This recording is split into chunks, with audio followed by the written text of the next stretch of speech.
Kila mwaka unaanza kwa matumaini mapya, lakini watu wengi huishia katikati ya mwaka bila kuona matokeo. Swali ni, kwa nini baadhi ya watu hufanikiwa kila mwaka na wengine huanza upya kila Januari bila mabadiliko? Leo nitakuonyesha namna ya kufanikiwa na kukamilisha malengo yako kuanzia mwanzo wa mwaka hadi mwisho. Moja, anza kwa maono, sio malengo tu. Watu wengi huandika malengo bila kujua wanataka kuwa nani. Jiulize, nataka kuwa mtu wa aina gani mwisho wa mwaka? Maisha yangu ya fedha, afya, akili na kiroho yaweje? Malengo ni matokeo, maono ni mwelekeo. Pili, chagua malengo machache yenye uzito. Usiandike malengo 20. Chagua 3 hadi 5 malengo makuu tu, kila lengo liwe na athari kubwa kwenye maisha yako. Mfano, usiseme nataka kuwa tajiri, bali sema kuwa nataka kuongeza kipato changu kwa 30% ndani ya miezi 12.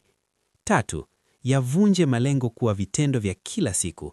Malengo hayafanyiki kwa nguvu ya hamasa, yanafanyika kwa ratiba. Jiulize, ni nini nifanye kila siku, kila wiki, kila mwezi? Ukidhibiti siku zako, mwaka unajidhibiti wenyewe. 4, tengeneza mfumo, sio kutegemea hisia. Hutakiwi kuwa na hamasa kila siku.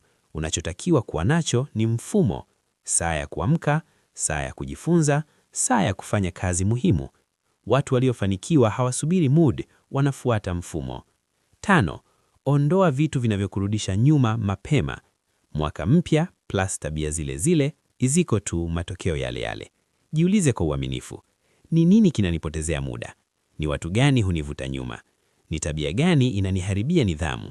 Wakati mwingine mafanikio huanza kwa kuacha, si ya kuongeza. 6, pima maendeleo yako kila wiki. Usisubiri mwisho wa mwaka.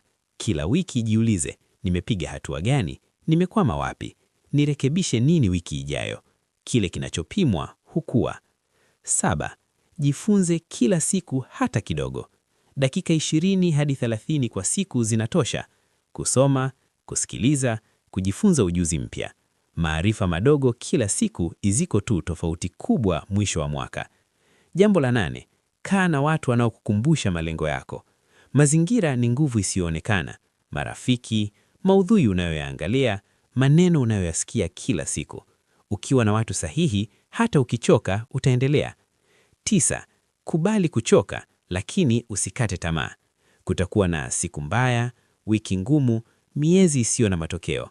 Hapo ndipo waliofanikiwa hutofautiana na wengine. Hawasemi nitaanza upya, wanaendelea. Na jambo la 10, jione tayari umefanikiwa. Akili haiwezi kutofautisha kati ya kilichopo na unachokiamini kwa nguvu. Jione unafanya, jione umefika, tenda kama mtu wa malengo yako. Kwanza unakuwa kwenye akili, ndipo unakuwa kwenye maisha halisi. Mwaka haujibadilishi maisha. Maamuzi yako ya kila siku ndiyo hubadilisha maisha. Anza leo, sio kesho, sio Jumatano, leo. Kama umeipenda video hii, like, comment. Niambie, lengo lako kuu la mwaka huu ni lipi? Hapo chini kwenye comments.